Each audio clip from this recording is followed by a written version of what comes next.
मौला अली अलैहिस्सलाम का। यहाँ मौला अली अलैहिस्सलाम ने अपना एड़ी मारी थी तो ये पानी ज़मीन से निकल आया था। अब जब भी ये लोग नारा लगाएंगे तो ज़मीन से पानी ऊपर उछलना शुरू हो जाएगा। काफ़ी लोग यहाँ आए हुए हैं और पानी भर के लेकर जा रहे हैं। और इस पानी की एक ख़ास ख़ासियत है, जब इसको हाथ लगाएंगे तो ये पानी गर्म होगा। जब आप इसमें नहाएंगे तो ये पानी गर्म होगा। जब बाहर निकलेंगे तो आपको सर्दी लगेगी। और ये पानी गर्मी सर्दी में ऐसा ही होता है जो मैं बता रहा हूँ आपको।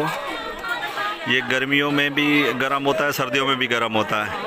लेकिन ये मीठा पानी है, ऐसा लग रहा है यहाँ से पानी नहीं जा रहा। मैं दिखाऊंगा आगे जाके आपको ये पानी कितनी स्पीड से ये नारा लगा रहे हैं और पानी काफ़ी ऊपर आ रहा है, तेज़ी से ऊपर आ रहा है। ये देखिए ये पानी में लज़्ज़त पैदा हो गई है। ये मौला का बहुत बड़ा मुआज़ा है। ये पहाड़ में इधर बाकी कहीं भी पानी नहीं अवेलेबल। ये वही पानी है जो मैंने आपको मौला का कुआं दिखाया था, जहाँ नारे की सदा बुलंद होती है। तो ये पानी वहाँ से निकल रहा है, क्योंकि वहाँ पे लोग काफ़ी ज़ोर से नारे लगा रहे हैं और ये पानी वहाँ से आ रहा है। ये देखिए पानी की स्पीड चेक करें। मैंने ये देखिए ये वही उसी कुएं से पानी आ रहा है जो मौला अली अलैहिस्सलाम का कुआं है। तो ये वहाँ से आ रहा है। ये देखें जी, ये मौला की कचहरी। काफ़ी ज़ायरीन, काफ़ी लोग, ये कोई चाय बना रहा है, कोई कुछ बना रहा है, कोई पकौड़े बना रहा है। ये छोटे बच्चे बूढ़े सब आए हुए हैं यहाँ पे।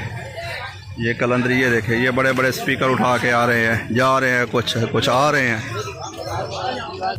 ये देखे काफ़ी लोग आए हुए हैं यहाँ पे। ये वही पानी है जो मैंने कुआं दिखाया है, ये उसी कुएं से निकल रहा है। यहाँ काफ़ी ज़ियारत है। मौला गाज़ी अब्बास का आलम पाक लगा हुआ है और भी काफ़ी लोग बैठे हैं।